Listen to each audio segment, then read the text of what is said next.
Grande Igor, chegando aí, cara. Vamos lá.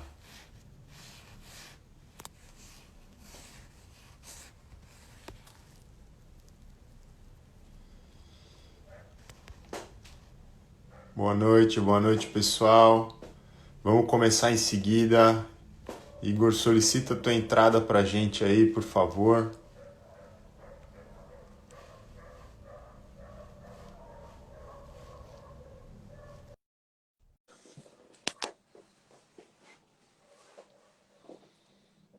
Vamos lá, o Igor chegando aí em seguida.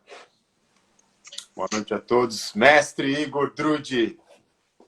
Daí, meu irmão, tudo bom, Beleza, mestre? irmão? Tudo 10? Beleza, cara. Boa noite, parceiro. Tudo 10. Nosso público chegando Pois aí. é, a galera toda entrando aí. Vamos.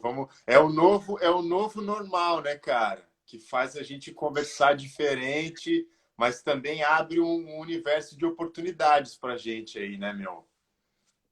Exatamente, escala, exponencialidade, coisas que eram limitadas no olho, agora são um olho para vários olhos ali, É vários isso. contatos. Cara, a gente vai falar muito sobre isso hoje à noite e um bate-papo mesmo, assim, conversa de amigos, né, cara? E porque o que a gente tem percebido assim que nesse tempo, cara, tem feito muito sentido para as organizações o conceito de propósito, né? Então, mais do que nunca, o conceito do propósito organizacional faz todo sentido agora, porque eu tenho um contexto extremamente volátil, o mundo VUCA aí está fazendo todo sentido, então é fundamental que a gente tenha a condição de compreender para onde a gente tem que ir enquanto organização, né? Mas vamos, Perfeito, Chegão, mas vamos que perfeito. vamos. Primeiro, boa noite a todos. Isso vai ficar depois gravado para os registros do Conselho Regional de Administração de Santa Catarina. Eu quero, em nome do CRA-SC, agradecer todos aqueles que vão estar participando conosco aqui, que vão ver esse vídeo depois, porque o CRA tem feito um trabalho muito legal a partir da Câmara de Formação Profissional, no sentido de valorizar a profissão do administrador e, evidentemente, aproveitar essas oportunidades que estão emergindo com todo esse tempo de excepcionalidade que a gente está vivendo. Em nome da Câmara de Formação Profissional, também gostaria de agradecer aos que estarão conosco aqui, mas, sobretudo, ao grande parceiro Igor Drude. O Igor é um irmãozão nosso aqui, um dos grandes mentores desse tempo recente que eu tenho, assim, um cara que tem feito muita diferença, não só na minha vida acadêmica, mas também na minha vida profissional. E, meu irmão, se apresenta para o pessoal aí, então. Quem é o nosso guru Igor Drude? Pô, fiquei vermelho agora, depois de uma Vamos, introdução dessa aí, uma vamos que apresentação vamos. dessa. Pô, gratidão, então, para começar, né? Obrigado pelo convite. Contem sempre comigo aí, Thiago. Tá importante a gente estar sempre participando, contribuindo com essa nossa comunidade. Contem sempre comigo. Eu, então, como o Thiago está apresentando aqui, Gordrude, pessoal, sou designer por formação, então minha base acadêmica é no design, no desenvolvimento de produto. Só que durante a minha carreira profissional eu acabei migrando, saindo da área de produto e usando as mesmas lógicas, as mesmas abordagens para se construir boas soluções, bons produtos, bons serviços, para se desenvolver bons negócios também. A gente começar a usar design para desenvolver negócios. Então, eu tenho um mestrado em desenvolvimento socioeconômico, tenho uma pós-graduação em design experiencial, tem uma série de formações ali na área de gestão, né, justamente para fazer essa conexão entre práticas de inovação e modalidades de gestão, que acho que a gente vai acabar falando muito disso aqui hoje também, saber diferenciar o que é gestão, o que é empreender, o que é inovar, são coisas diferentes. Tá? E nisso eu tenho atuado aí no mercado ajudando organizações tradicionais a se adequarem, se transformarem para esse mundo novo. E do outro lado, eu tenho outro pé nesse contexto mais startupeiro ali, que é justamente ajudando aceleradoras, novos empreendimentos, fundos de fomento, para que a gente possa desenvolver esses novos empreendedores para um mercado cada vez mais competitivo. E, cara, a gente vai tentar explorar um pouquinho nesse tempo essas duas vertentes, né? Porque o que a gente tem percebido, sobretudo se a gente for fazer uma análise, um recorte contemporâneo, assim, olhando dos 10 anos para cá, a gente tem percebido uma interface muito grande entre o design e a gestão, né? aonde a gente sai daquela linguagem do plano de negócio, a gente entra no modelo de negócio e a gente está chegando no cenário mais contemporâneo, onde a gente está tratando de design de negócio, né?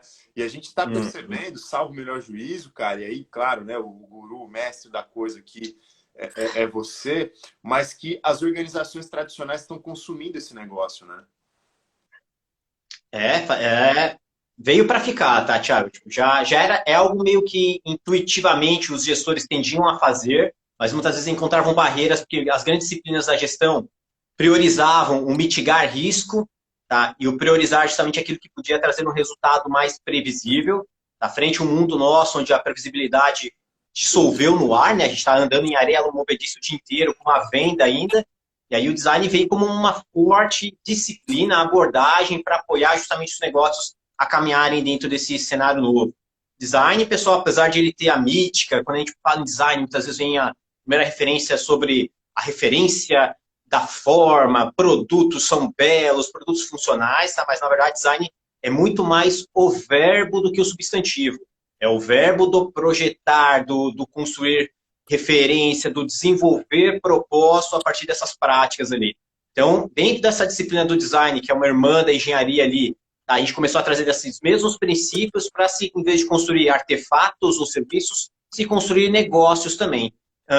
Práticas projetuais, essas que envolvem muita empatia, ou seja, um exercício muito claro de entender quais são os jobs to be done, né? Quais são os objetivos, as necessidades de quem precisa consumir valor, e não, aí ó, perfeito, já deixa ele na manga aí, Tiagão. Tá? E não tornar um negócio como um exercício vaidoso do empreendedor ou do gestor.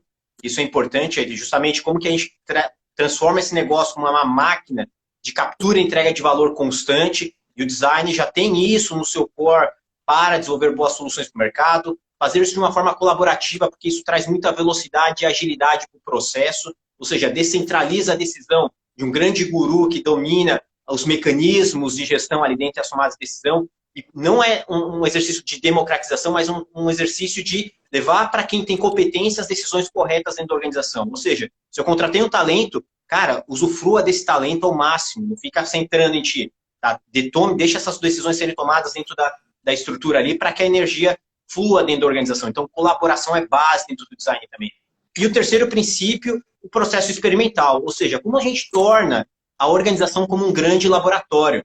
Justamente no mundo desse que muda a todo momento, processos, protocolos e modelos que funcionavam até fevereiro, cara, desapareceram, ruíram, vazaram pelas mãos aqui, não faz mais sentido.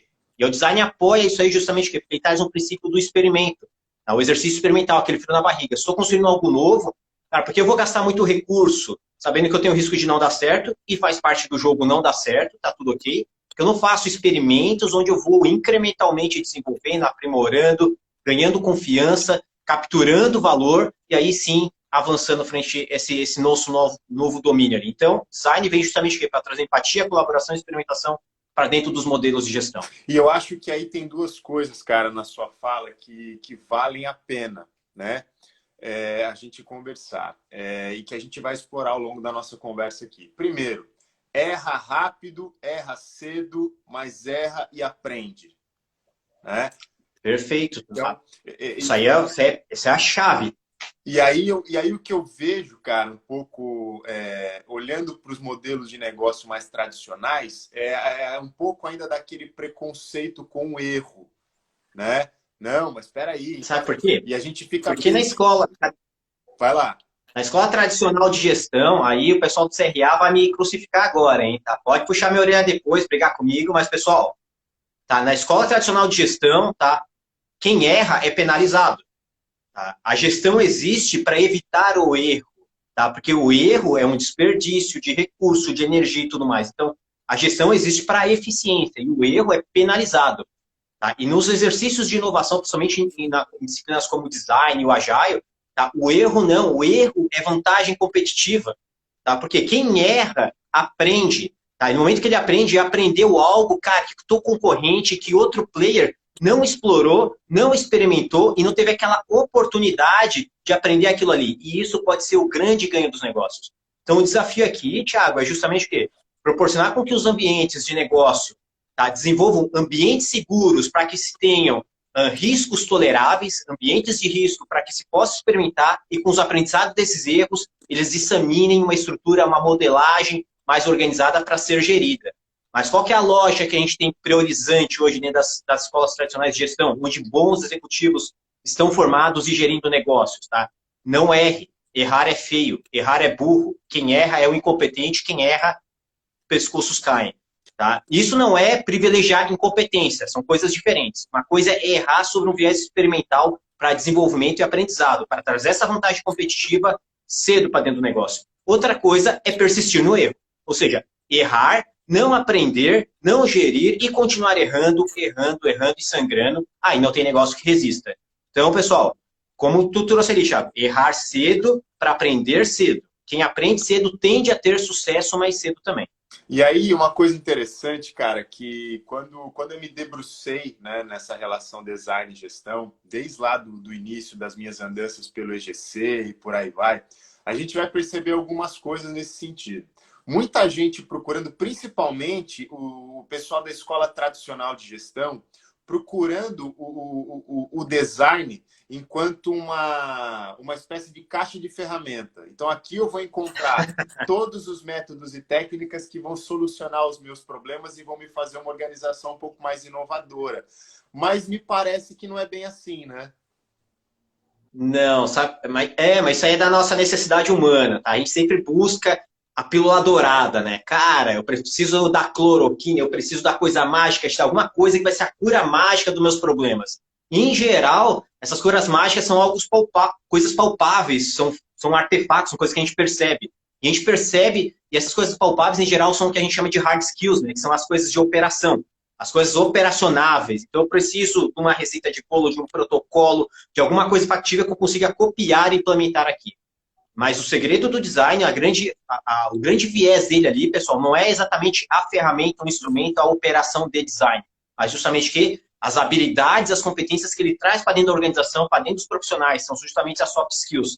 As hard skills, as operações, as ferramentas servem para se expressarem as soft skills. Então, são ferramentas, instrumentos, práticas que servem para justamente o quê? Trazer para dentro da organização agilidade, trazer para dentro dos profissionais empatia, trazer para dentro do sistema de gestão experimentação. Então, as práticas, se elas não estão conectadas diretamente com o desenvolvimento dessas soft skills nos gestores, nos executivos, no time de operação, cara, é o exercício pelo exercício, é a prática pela prática. Então, a galera vai executar no modo robótico, ou como a gente diz no ambiente de inovação, né, no modo go horse, né? Vai cavalo, só segue, tá? E depois, cara, por que eu fiz? Não sei, porque disseram que era bom, vamos tocar igual. E aí a organização não se desenvolve. E aí tem aquela história, né? Não sei, porque alguém disse que era para fazer, ou então porque a cultura organizacional indicava que sempre tinha que ser assim, né?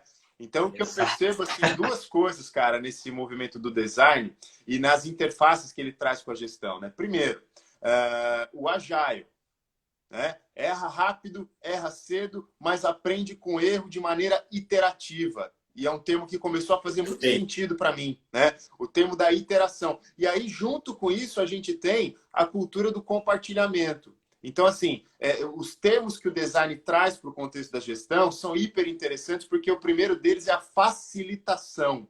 Então, assim, isso por si só impacta fortemente na cultura organizacional, porque eu preciso mudar o tradicionalismo para um ambiente de facilitação. Eu tenho uma comunidade, né? Eu tenho, então, a empatia depende, evidentemente, de um comportamento organizacional adaptado para isso, né? Então, você não vai ter empatia com aquele cara que diz, não é assim. Não, peraí, a gente tem que ouvir. E aí eu quero abrir um parênteses aqui, porque eu estou vendo muita gente chegando.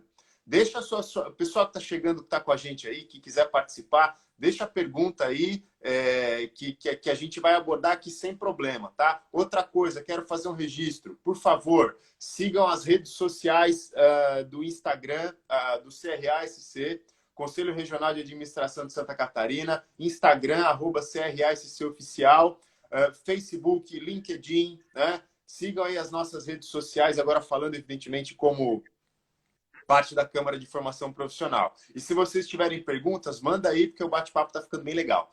Mas Com relação Põe a aqui essa no feed. com relação a isso que eu coloquei, Ô, cara. Thiago, eu vou te dar só um pause aqui, hein? Vai. Tá? Tu trouxe uns termos que eu acho que a galera tá com vergonha de perguntar aqui. Então Vamos vai começar lá. pelo básico aqui. Iteração, sem N, não é interação. Alguém aqui no o time aqui que está ouvindo a gente sabe o que, que é isso? É sem N, hein? Iteração, pessoal. Isso é chave para o desenvolvimento de vocês dentro desses negócios. Sabem? Tá dominado? Tá ok? Podemos passar então? Tem o pessoal, inclusive, do nosso ecossistema aqui. Acho que a Priscila está aqui também. Tá, Pri, tá, a Tami já trabalha comigo. A prof. Maria lá da Química, Ó, também parceirona nossa. aí. Tá o Maravai tá com a gente também. Anderson, grande Anderson. Pascoal entrou em seguida. Ricardo. Legal. Legal. Então, a Camila acabou de chegar aí, tua parceirona também, que acho que vai ajudar a gente a conversar um pouquinho sobre esses conceitos um pouco mais complexos da área do design. Mas, assim, iteração. Eu acho que é um termo que faz todo sentido para esse novo contexto dos negócios e principalmente para essa cultura de agilidade, né? Isso. Então, pessoal, assim, para deixar bem claro, assim, o pessoal às vezes fica com vergonha de perguntar e vai fluindo, né? Liga o modo Netflix aqui e pensa que é uma TV, né? Mas, pessoal, pode interagir ali. Interação, pessoal. São todos os processos que terminam maior e melhor do que começaram. Por que isso? Porque, em geral, o processo, o que ele faz? Ele existe para justamente o quê? Para ele terminar igual ele começou. Porque a gente está justamente o quê? Reproduzindo um procedimento. A gente quer padronização com o processo. A iteração não, é uma provocação. O processo, quando ele termina, ele precisa que durante esse ciclo, tá, ele se desenvolva, se aprimore e termine maior e melhor. Por isso que a gente fala que o design e as práticas ágeis são iterativas, ou seja, não existe receita pronta. A cada ciclo, a cada sprint, a cada pegada, a cada rodada, ele vai terminar maior e melhor. E aí as organizações precisam se adequar a esse mundo novo, que é justamente o quê? Essas modelagens novas de negócio vêm com esse princípio. Cada vez que o negócio roda um pequeno ciclo, roda um experimento, roda uma jornada de trabalho, tá? Ele precisa terminar maior e melhor. Melhoria contínua e infinita, como traz aqui a Camila. Então, pessoal, essa nova lógica acaba quebrando um pouquinho, tá? Um pouquinho do mindset mais tradicional de previsibilidade. Ou seja, eu faço um planning, tá? E esse planning vai rodar, tá? Com uma certa previsibilidade e estabilidade no decorrer de um ciclo de 1, 2, 3. Tem gente que ainda faz de 4, 5 anos, tá? Esquece, turma, esquece, tá? Como é que tu vai competir com um ciclo desse embaixo do braço, com um cenário mudando a todo momento, com players que são iterativos, ou seja, o plano deles é altamente mutável e se adequa, se aprimora a cada pequeno ciclo. Então, o ambiente competitivo começa a fazer um darwinismo já pelos modelos de gestão. Um modelo de gestão que traz mais a previsibilidade e um modelo de gestão que traz mais a iteratividade, que é justamente esses ciclos de solução, de desenvolvimento contínuo ali. E aí, Thiago, como tu trouxe na tua fala anterior, isso vai impactar diretamente a cultura. A gente não faz isso porque a gente decorou uma ferramenta, porque a gente trouxe uma técnica, ou porque a ISO X disse que eu sou inovador ou não sou. Tá? Não é um certificado que vai dar, isso aí é cultura, é comportamento dos indivíduos. Os indivíduos são iterativos, são orientados à melhoria contínua no seu ser, nas suas práticas, no seu dia a dia, a organização como um todo, ou não são? Eles ficam ali aguardando a bênção, o amém, a ordem, o comando e controle de quem está em cima. Porque a organização é estruturada, hierárquica, e quem está com o jogo embaixo do braço, em geral, é a alta gestão, é quem tem o domínio do planejamento estratégico. Pessoal, não dá mais tempo. Não dá mais tempo de ter os guardiões lá em cima e toda a base operando um segredo de Estado que só a turma lá em cima sabe. Isso torna a organização lenta e extremamente, como eu vou dizer assim, com baixíssima competitividade, frente a esses caras se adaptam rapidamente aos ambientes. E aí tem um ponto-chave, cara, no que você coloca. Legal, porque a Maria Alice, Camila participando com a gente aqui, a Maria Alice coloca uma coisa que é a interação. Ela traz uma solução viável, né, aceitável para o mercado, mas o que você coloca é que todo esse contexto de agilidade, de iteração, né, ele vai proporcionar também às organizações mais autonomia nas unidades de negócio. Né? Então, se a gente olhar, por exemplo, sobretudo para aquelas organizações industriais e aquelas mais corporativas, com hierarquias maiores, o que a gente vai perceber é que muitas vezes aquela escola tradicional da gestão, ela proporcionava um modelo pronto, fechado, né? muitas vezes trazidos lá por aqueles consultores um pouco mais antigos, que de repente tiram o coelho da cartola, tal. Só que para você resolver de repente um determinado problema, é só você consultar ali desculpa o termo que eu vou usar, mas o tiozão ali que está ali, que de repente conhece o processo como ninguém, né? E aí você de repente contrata mundos e fundos para descobrir que talvez um pouco mais de graxa num parafuso resolvia o problema. Então, eu acho que o conceito da interação traz mais flexibilidade para as unidades de negócio, né? Perfeito, Thiago. Porque muitas vezes a maioria das vantagens competitivas que o negócio precisa tá justamente no time de operação que está com o umbigo no balcão, está sujando a mão de graxa, os caras estão o dia inteiro falando com o cliente, tomando pau, tomando reclamação. E muitas coisas, essas percepções, o cérebro humano, ele não fica sofrendo. Tá? Vocês já conheceram algum masoquista? Provavelmente não, tá? Tu tá no trabalho, tu abre a gaveta do colega, acha um chicote ali. É muito difícil. Tá? É bem difícil as pessoas se acostumarem com o problema, se acostumarem com o sofrimento. Encontrou um problema, a natureza humana, o cérebro humano vai procurar a solução. Ele pode não expressar, mas ele está matutando isso daí. Isso acontece em geral onde? Lá na operação. E essa autonomia, Thiago, é importante. Quando existe esse processo iterativo, é justamente entender o que precisa ser melhorado e melhorar. Não basta estar na intenção, tem que ir para a execução. E aí esses processos iterativos vão aprimorando da operação aos níveis táticos, que começam a perceber tá, um agrupamento, uma certa contingenciamento de melhorias acontecendo, e isso precisa ser reportado ao campo estratégico. Ó, essas melhorias que a gente está fazendo está, de alguma forma, tá impactando jornadas, tá, trajetórias desenhadas pela estratégia.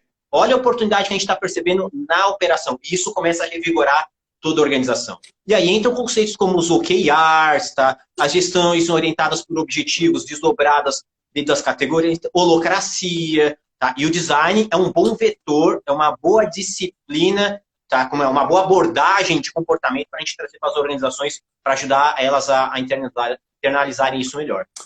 Holacracia. Decifra para a gente o que é. A holacracia como vou dizer, um jeito simples assim, é um modelo de estrutura organizacional, tá? Com a hierarquia mais achatada e com mais empoderamento da base, tá? Da estrutura, que é justamente das pessoas que fazem acontecer. Tá? Essa é a grande lógica da holacracia. É isso aí. Tá? Então ele vem justamente das teorias de movimentos caóticos, que envolvem caos e ordem, ou seja, tirar do gestor esse apego a ter tudo muito normatizado, muito organizado, porque a gente tem justamente essa premissa, né? Ordem traz eficiência, efetividade. Só que aqui a gente está num mundo que está mudando tão rápido, cara, que ordem traz justamente para nós o que é risco. E tudo que é ordeiro agora, provavelmente ele é ordeiro dentro de uma loja, de uma lente de mundo que já se passou. E até a gente botar tudo em ordem, tá? Aquela fotografia de mundo que a gente organizou e ordenou, já foi. A gente está colocando uma regra, um padrão no mundo que já não existe mais. Muda muito rápido. Então, o que a gente precisa saber? Saber viver e gerenciar o caos, tá? Um pouco desse risco ali, esse risco aceitável. E ir se apropriando desse cenário que muda constantemente. Então, a holacracia é um bom princípio, uma boa abordagem para que, junto com o design e o agile, a gente revigore essas organizações. E tem bons cases no mundo afora ali, aplicando holacracia com design thinking, com agile, tá? E transformando essas organizações como um todo. Eu acho que, na verdade, a holacracia ela acaba acontecendo quando as hierarquias superiores, digamos assim, aquelas instituições, aquelas empresas de hierarquias muito grandes, começam a perceber que a agilidade ela é propositiva. Entendeu? Vai lá, pessoal. Está me trazendo resultado bom, toca o pau, né? Pergunta da professora Maria Alice, nossa colega lá da Engenharia Química, médica. Como é que a gente faz para superar aquele paradigma de que, assim, sempre foi assim? Como é que o design pode ajudar a gente nisso?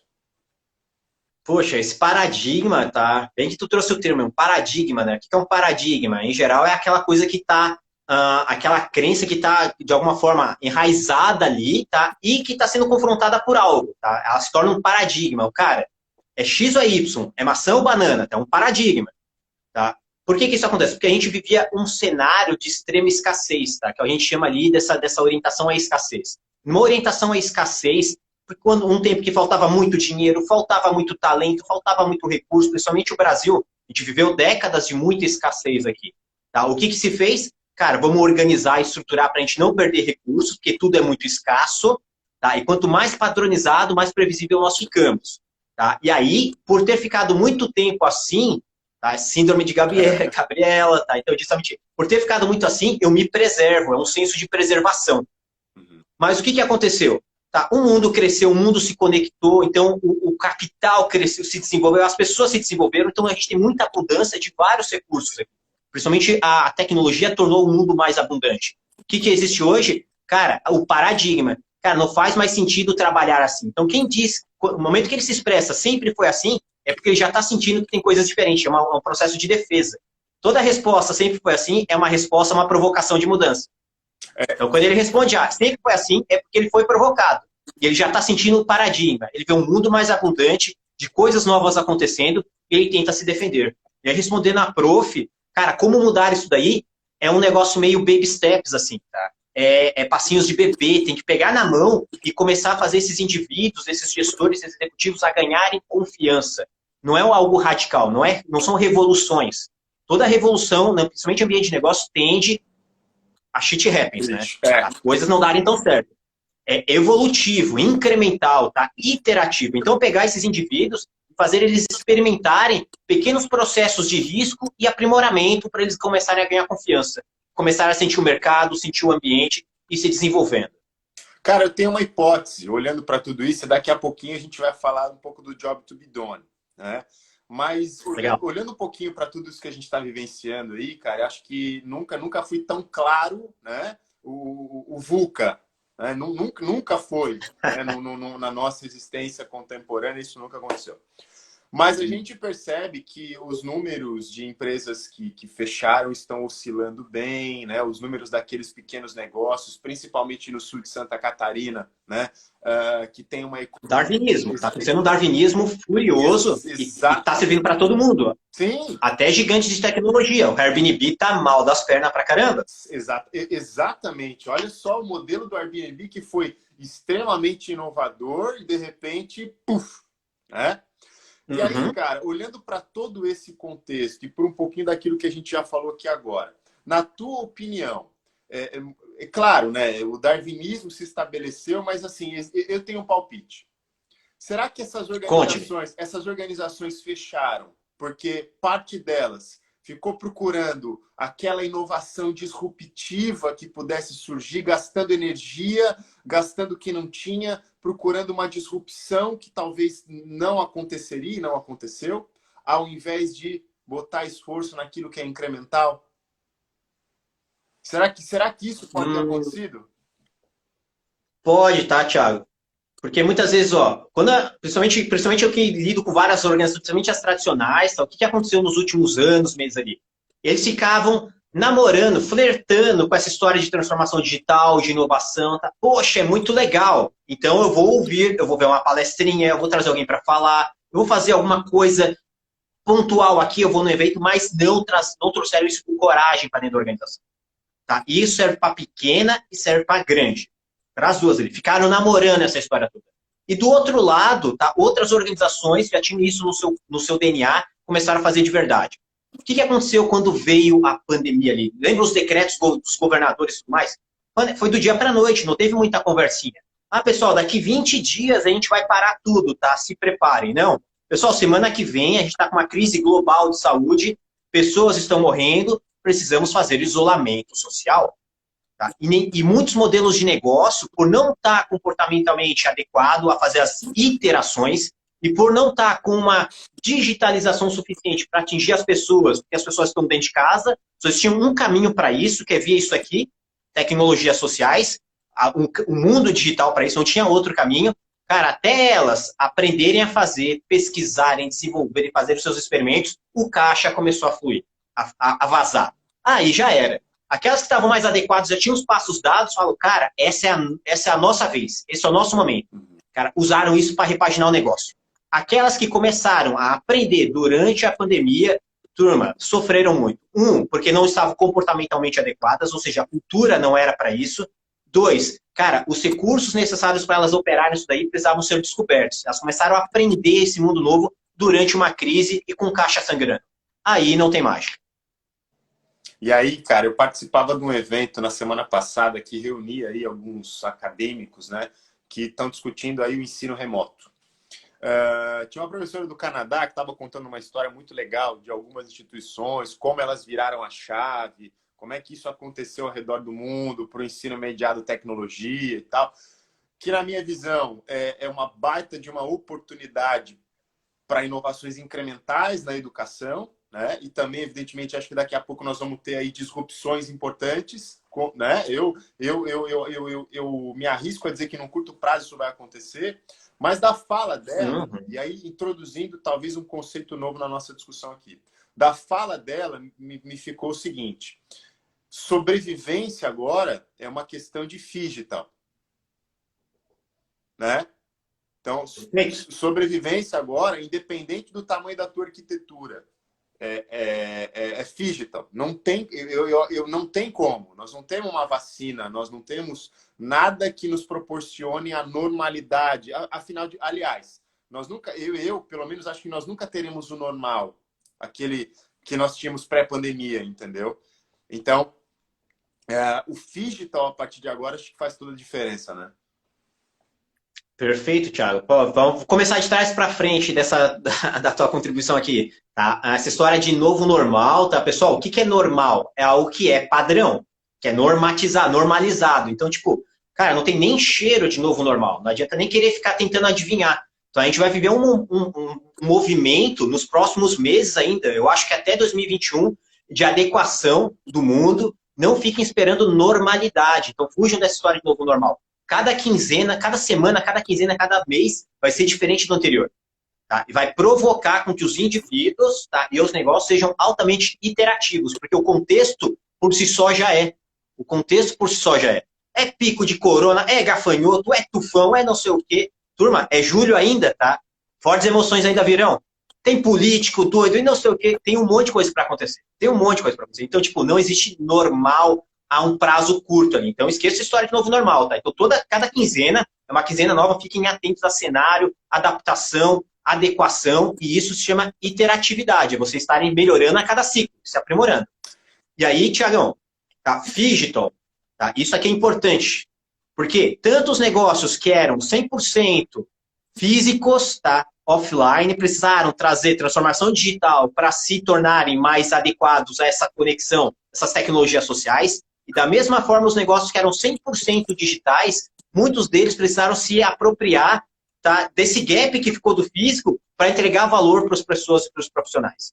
Então a gente percebeu muito disso, tá, de negócios digitais que se apropriaram de artefatos para entregar mais valor, e do outro lado, tá, processos que eram totalmente offline, se adequando com transformação digital para se conectar melhor ao seu público ali. Tem muito disso acontecendo. A gente vê ali a provocação dos motoristas de aplicativo ontem, cara, que eles não estão pedindo para ganhar o triplo do salário, não sei o quê. Eles querem coisa básica, eu quero um banheiro. Cara, quero um banheiro. Tá? Tipo, isso aí é a lógica do digital, cara, é uma solução digital, mas tem impacto em artefatos físicos no dia a dia para que a solução funcione. Tá? Não estou aqui tomando partidos. Para mim, na minha opinião, acho que isso aí não é papel do iFood ou de quem for ali. Se eu fosse eles, assim, se estiverem alguém nos ouvindo, cara, eles são milhares. Eu vi aquela massa de talentos, de gente, de energia, aquela mesma energia que eles têm para protestar, cara, a mesma energia que eles poderiam estar para estar construindo uma cooperativa, para eles estarem construindo uma solução para competir com esses empregadores deles, tá? Isso que eles estão pedindo, eles podem construir de um jeito rápido e fácil. Daqui 2, 3 semanas podia estar rodando uma solução para eles ali, tá? Com todos os benefícios que eles gostariam de ter. Tá? E dar uma banana para esses gigantes de tecnologia e eles botarem no ar para rodar a deles. Fica a dica aí. Então, o mundo digital e o mundo físico são uma coisa só. Porque nós percebemos assim. E aí, Nós percebemos, não temos mais uma divisão, uma parede. Tá? Ali é digital, aqui é físico. É uma coisa só. e quando eu falo, e aí você sabe bem que eu milito, né, no campo da educação, quando eu falo do digital, cara, e a gente conversa isso muito na Câmara de Formação Profissional também, não especificamente do digital, mas do impacto do ensino à distância, agora do ensino remoto, eu percebo que isso tem uma tendência, o Clayton Christensen também fez um livro falando da educação, que é o Blended. A gente tem a tendência de logo mais aí proporcionar grandes disrupções nos modelos de negócio das nossas instituições de ensino superior ao redor do mundo aí. Eu estou vendo daqui a 2, 3 anos, né, muita coisa acontecendo que até então era paradigmática no campo dessas instituições. Eu não estou falando em nível regional, estadual, nacional, não. Eu estou falando do sujeito que mora aqui na Forquilinha e que, de repente, descobriu um curso de formação complementar em Harvard e vai fazer, porque está acessível. E, assim, de repente, ele não quer o certificado. Ele só quer ter o conhecimento. Perfeito. Né? E ele faz uma prova de proficiência daqui a pouco lá na Fundação Getúlio Vargas, que é onde ele gostaria de fazer a graduação, e ele atinge aquela proficiência e ele tem a certificação. Né? Então, eu estou vendo uma educação mais global. Né? E aí, em torno de tudo isso, me vem à cabeça uma outra situação. Novas jornadas. Os usuários têm novas jornadas, têm novos pontos de contato. Né? E enquanto nós não conhecemos profundamente isso, talvez vai ser complicado dar significado para a educação. Né? Boa, Thiago. Trouxe uma polêmica, não é nem um paradigma, é uma polêmica, né? Tá? Educação superior, assim. Tá, vamos lá. Cara, eu acho que esses caras ali, assim, ó, ali vai acontecer um darwinismo forte, tá? Primeiro, que nem tu trouxe ali. Cara, mudaram os objetivos, tá? De quem tá desse lado da tela aqui, de quem pagava boleto por semestre, para ter um diploma em 4, 5 anos ali, mudou os objetivos desses caras, tá? Mudaram, a pandemia mudou as regras do jogo. E aí, o que a academia fez? Ah, vocês estão em casa? Tá? Provavelmente vocês têm os mesmos objetivos que vocês tinham anteriormente. Eu vou entregar a mesma coisa, só que por interface digital aqui. O que aconteceu? Lógica de quem está ouvindo. Cara, tá me entregando um produto, tá, que eu consigo pagar menos. Ou seja, EAD. Puf, tá ali. Do outro lado, tá, eles começaram a consumir outros serviços que nem tu traz ali, que entregam valor para eles. Muitos desses já bem digital, ou seja, o cara pode consumir online, remoto, e ter um suporte de coisas físicas por trás ajudando ele, tá, entregando mais valor, e ele começa a fazer o comparativo desses mundos todos ali. Vantagem competitiva para quem? Para quem é pequeno e ágil, que está se adequando a isso, tá? E tá, essa inércia dos grandes ambientes universitários que ainda estão forçando, tá, a uma estrutura que não está adequada a esses objetivos desses usuários finais aqui. E a jornada toda mudou.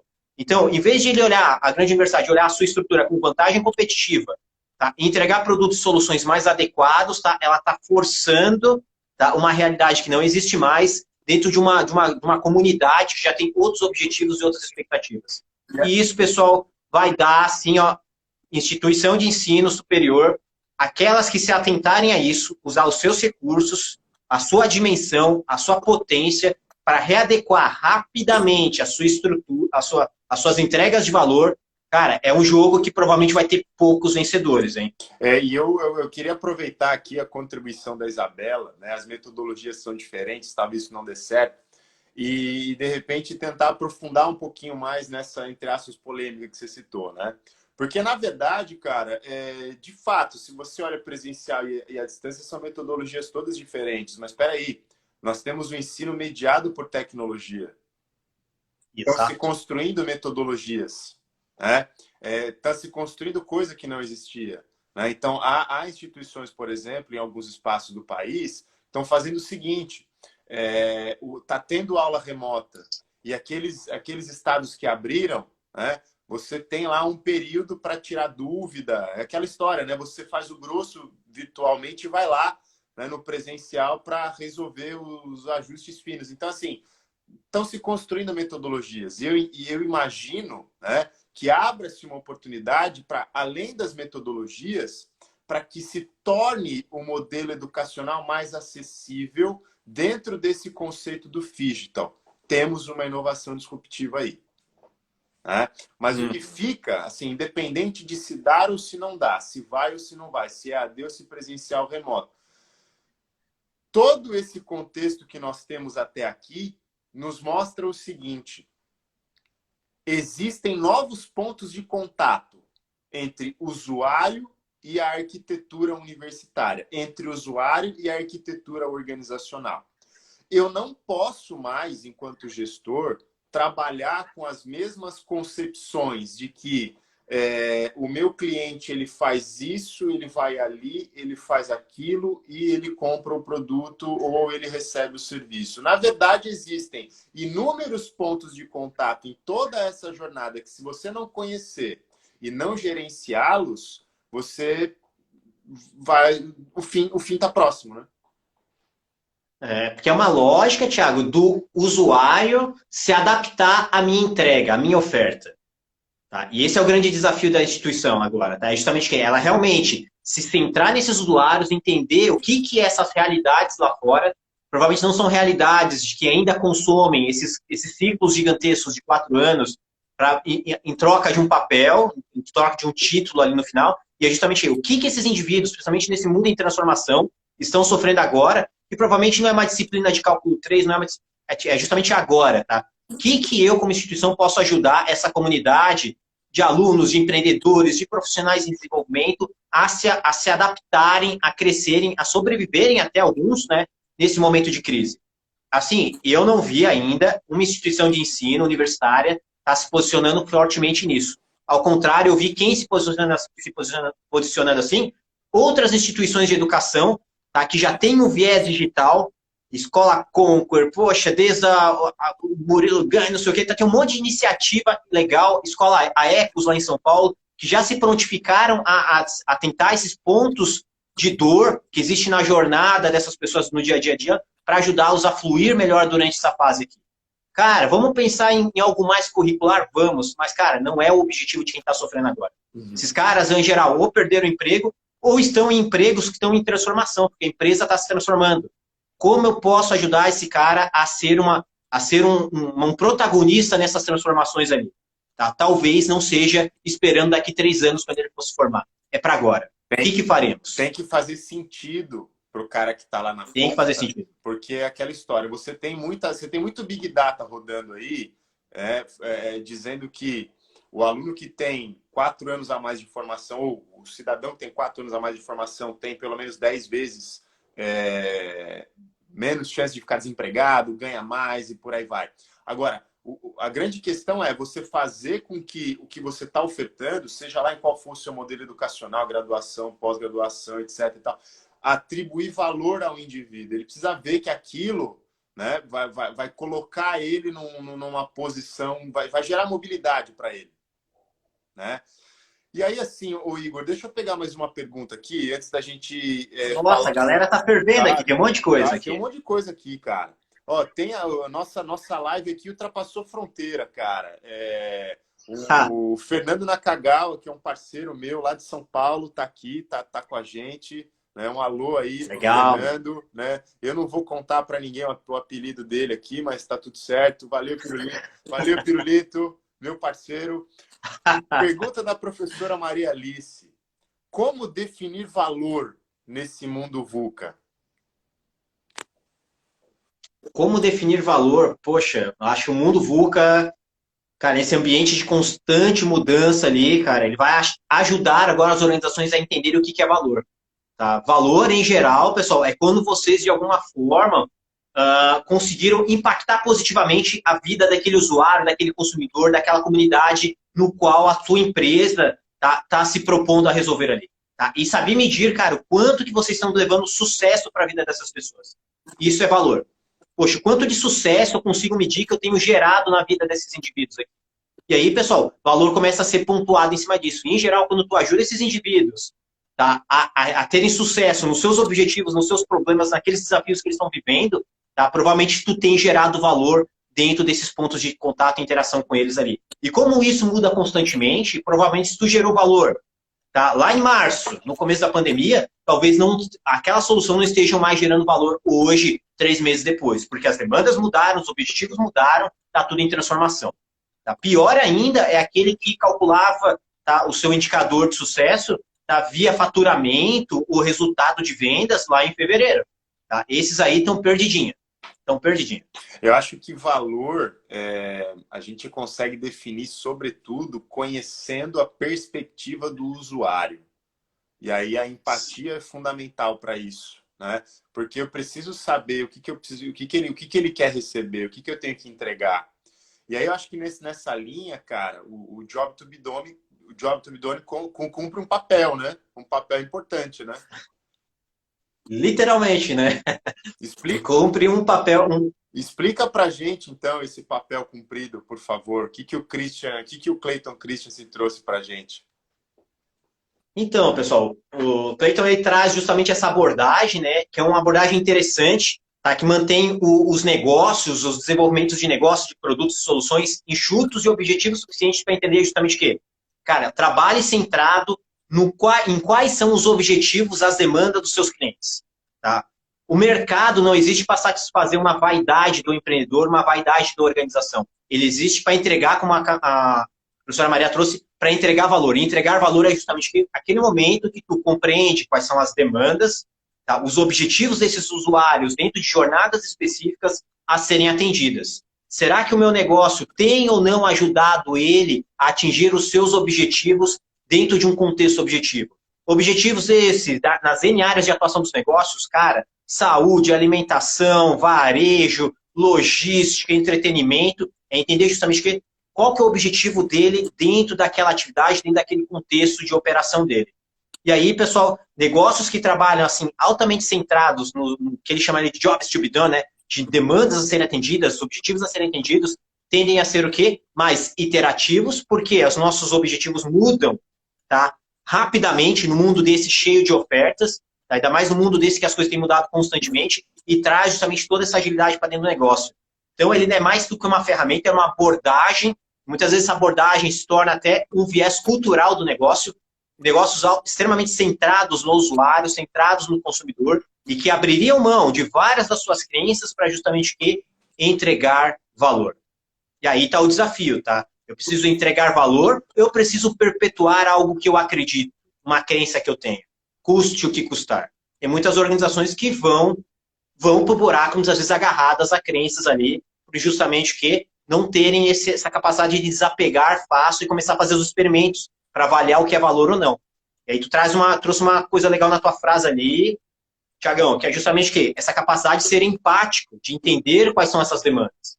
E a empatia é justamente uma soft skill, uma competência, uma habilidade. E essa habilidade precisa justamente de práticas, de hard skills adequadas para que isso aconteça. E aí existem os exercícios de pesquisa, interação, tá? Proximidade com o cliente para a gente entender quais os problemas eles têm sofrido. E o design apoia muito nisso, de trabalhar centrado no problema. E o Agile vem do outro lado complementando, que é justamente como construir experimentos iterativos no qual a gente consiga validar se aquilo está entregando ou não valor. Então, são disciplinas, cara, são irmãs siamesas, assim. Tá? Uma não vive sem a outra. E elas são justamente para a gente trazer clareza desse jobs to be done. Quais são as demandas desses meus clientes, desses meus usuários, que tem mudado constantemente, e eu preciso estar à frente sempre que ela for mudar. E eu acho que quem se interessar em conhecer a metodologia, tem um vídeo do Christensen no YouTube que ele explica com uma clareza assim, sensacional o exemplo do milkshake do McDonald's. Porque o milkshake do McDonald's cumpria um papel. Você está comprando um produto, mas aquele produto está te entregando um serviço. Né? E aí é importante, Isso aí. E é importante interagir com todas as formas de uso disso para poder proporcionar a melhor experiência para esse usuário. Né? Porque ele está procurando uma benfeitoria a partir daquilo. Então, uma coisa que a Camila coloca aqui, inclusive, né? Trazer todo mundo para co-criar junto e entregar a melhor solução. E aí tem um outro paradigma, né? A cocriação, ela quebra muitos mitos na cultura organizacional, né? Que eu preciso chamar o pessoal que de repente, opa, peraí, mas por que eu vou ter que chamar esse cara agora? Tá? Eu tenho que envolver todo mundo. O processo iterativo depende disso, né? Olha o Steve Blank dizendo aí, vamos para a rua, vamos para a rua. E na rua... Get out of the building, saia do prédio. Você vai conversar com todo mundo. E é onde você tem, muito provavelmente, as grandes soluções, os grandes insights aí, né, para mudar a realidade dos negócios. Né? Isso aí, Tiagão, tá? Porque, cara, isso aí envolve um monte de coisa. Nessa tua fala, a gente está falando de diversidade, capacidade de criação conjunta. Então, quando a gente fala de cocriação, pessoal, é diferente de falar de colaboração. Uma coisa é eu trazer pessoas de várias áreas da empresa para nós juntos pensarmos, construirmos, resolvermos um problema, frente ao nosso mercado. Isso é colaborar. Co-criar é quando a gente traz o usuário, o cliente, para dentro dos nossos processos de construção de soluções. Ele é parte criativa do desenvolvimento das soluções e muitas vezes do desenvolvimento do próprio negócio. O quanto que os seus clientes são participativos no dia a dia da tua operação, no dia a dia da tua organização. Quando isso acontece, nós temos aí sim cocriação. Se o cliente está lá fora e eu junto várias áreas, nossa, no meu time, quando eu tenho que resolver as coisas na minha empresa, eu chamo alguém do financeiro, do jurídico, do marketing, a gente faz um brainstorming, não sei o quê, e constrói as coisas em conjunto. Legal? Tá? É um nível de cooperação dentro do grupo, mas isso se chama colaboração. Cocriação é trazer o usuário da rua, e aí isso muda drasticamente o impacto das soluções que vocês vão construir. Tá? E isso é importante por quê? Porque a gente começa a falar de diversidade, que é justamente o quê? Diversidade é uma vantagem competitiva dos negócios, porque essa divergência de pensamentos, essa divergência de lentes, de percepções sobre, muitas vezes, do mesmo contexto, sobre o mesmo problema, cara, traz justamente que velocidade para o negócio pensar rápido, experimentar rápido e aprender rápido. Então, fazer atividades colaborativas dentro da organização, a gente proporciona diversidade, tá? Várias áreas, várias áreas diferentes pensando sobre o mesmo problema, sobre o mesmo desafio, e quando a gente traz o cliente, o usuário, fornecedores, outros stakeholders para participar, a gente amplia ainda mais o nível de diversidade, de divergência e traz justamente uma vantagem competitiva que outros players que são muito mais homogêneos, muito mais centralizadores, vão demorar muito para estar aprendendo e competindo com vocês. E aí tem um ponto. A cultura organizacional, mais uma vez, aparece aí, né? As arquiteturas organizacionais, mais uma vez, entram em evidência porque eu preciso me preparar para conversar com o pessoal lá fora, né? Uma pergunta aqui da Tamires Mendes, né? Como escolher os clientes / usuários para co-criarem? E aí é nessa linha. Legal, né? Porque você precisa se preparar, comunicação, mas como escolher? Pô, interessante a Tami traz. Também a gente trabalhou junto uns anos atrás, faz tempo que não vejo ela. Tá, Tami, é o seguinte, então, como escolher essas amostragens, esses usuários para co-criarem? Tá, existem duas trilhas, assim. Em geral, a gente pode trazer um usuário que a gente considere como se fosse a persona média do nosso negócio, ou seja, desenha-se as personas do negócio ali e traz uma amostragem de seres humanos reais, tá? Que esteja mais adequado àquela amostragem média, aqueles dados médios do consumidor médio nosso. Tá? Isso é interessante. Então, a gente desenha as personas, entende qual que é os nossos consumidores medianos, assim, né, que mais estão adequados às médias que nós conhecemos. Essa é uma abordagem de escolha de amostragem para trazer participantes para ajudarem o negócio. E tem outra abordagem que é trazer justamente o quê? Tá? Os usuários extremos. Quem que é o usuário extremo?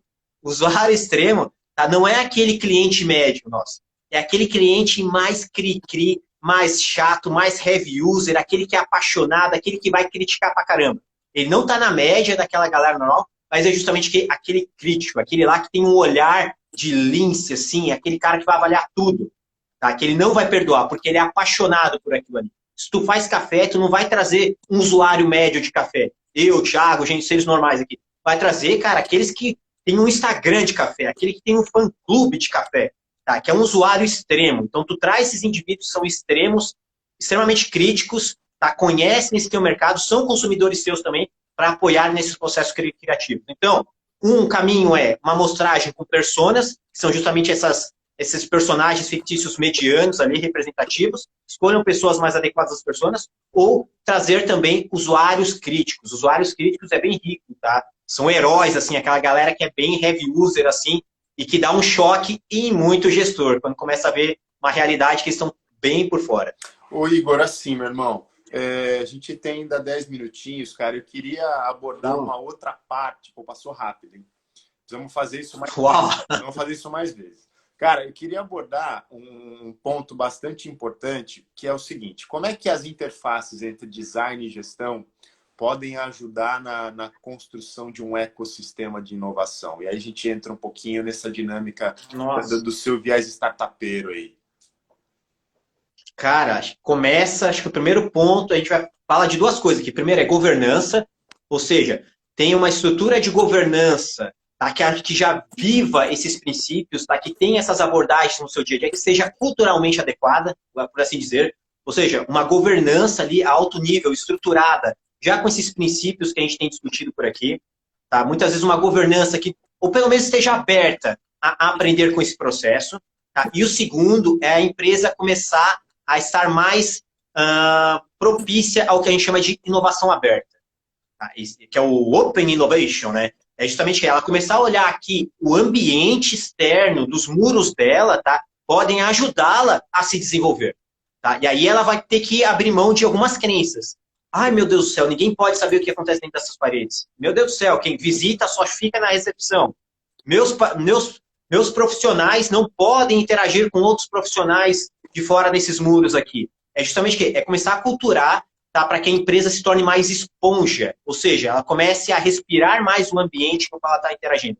Então, começa por cima, quando existe uma estrutura de governança, pelo menos aberta a isso, tá? Não precisa ser uma estrutura de governança focada em inovação, mas aberta a isso, ela já começa a fazer o quê? A ter um viés cultural, comportamental, que começa a refletir em cascata em toda a organização. E aí, práticas de inovação aberta, tá? Isso aí é fatal, porque ela é obrigada, se ela for adotar inovação aberta, a interagir com os players do mercado. E inovação aberta, a pessoa não é abrir a caixa preta, os segredos estratégicos e tudo mais do negócio. É justamente que, cara, nas soluções que eu precisar desenvolver aqui, eu envolvo os outros players que estão no meu entorno, principalmente se forem players do ecossistema. Poxa, quem são as startups que estão aqui na região que podem me ajudar os desafios que eu tenho? Poxa, eu tenho bons profissionais aqui, eu não uso eles como mentores para apoiar essas iniciativas empreendedoras que estão aqui fora da empresa. Como eu faço meus executivos estarem mais próximos das atividades do ecossistema de inovação que estão acontecendo? E eles não ficam nem sabendo, porque eles também estão alheios a esse movimento todo. Então, existe uma série de movimentos ali para que justamente as organizações comecem a se desenvolver, se apropriar de uma forma mais intensa desse ecossistema no qual elas estão vivendo. Todas elas estão imersas em algum tipo de ecossistema, só que muitas delas ainda estão encasteladas, estão nas suas torres de marfim, sem olhar esse movimento que tem acontecido no seu entorno. Pessoal, assim, antes de agradecer o Igor, eu queria deixar para vocês algumas informações. Primeiro, tudo isso aqui vai ficar nas redes sociais do CRA-SC Oficial.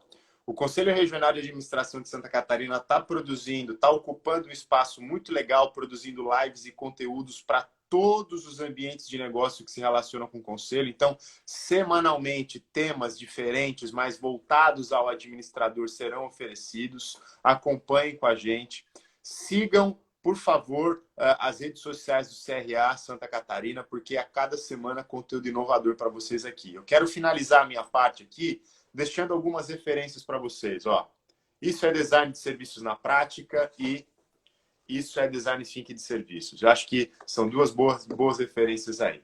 Meu irmão, nós temos aqui no Contagiros 1 minuto e 50. Obrigado, viu, parceiro? Obrigado mesmo. Gratidão. Tamo junto. Suas considerações finais. Tamo junto. Parceiro. Pô, pessoal, primeiro agradecer, Thiago, pelo convite, ao CRA, pelo trabalho, pelo movimento, tá? Isso é se apropriar justamente do contexto para entregar valor para essa comunidade aqui. Parabéns pelo movimento, tá? Que nem a Valquíria traz aqui, inovando nessas lives ali com conteúdo. Não precisa ser um aulão, não precisa ser algo estruturado lá na Fies, não. Tá, cara, vamos fazer. Mandou um convite para mim, partiu. Rápido, enxuto, entregando valor para quem tá ouvindo aqui. Teve gente que conseguiu ficar 1 hora conosco, alguns 20 minutos, outros 15. Tá ótimo, essa é a proposta de estar aqui online, tá? A gente tá amarrando ninguém com chamada. Esse é o propósito, a gente já estamos entregando valor aqui. Pessoal, sempre precisarem, contem comigo, tá? Igor Drude, é fácil de me achar. Quem quiser ficar nos acompanhando, cola ali no meu perfil, tá? Cola com o Thiago tem meus contatos também, é bem fácil de me achar nas redes, tá? Espero que tenha ajudado bem esse grupo aqui. Nós estamos aqui no ecossistema catarinense de uma forma mais intensa, atuamos no Brasil inteiro, mas, pessoal, assim, gratidão a todos, tá? Quer saber um pouquinho mais? Cola lá no perfil, nos nossos negócios que a gente tem assim, desenvolvido. Estamos aí na estrada, sempre atuantes com vocês. Meu irmão, obrigado, viu, cara? Obrigado mesmo. E não precisa nem dizer, né? Tamo junto. Tamo junto, tá? Não vou nem dar tchau, vou dizer até a próxima. Até já. Até já, hein? Obrigado, Igor. Valeu, meu irmão. Um abraço aí. Tamo junto. Abração, obrigado. Valeu, meu irmão. Valeu, pessoal, que ficou aí conosco, hein? Boa noite a todos. Tchau, gente. Obrigado. Valeu, valeu, meu irmão. Valeu!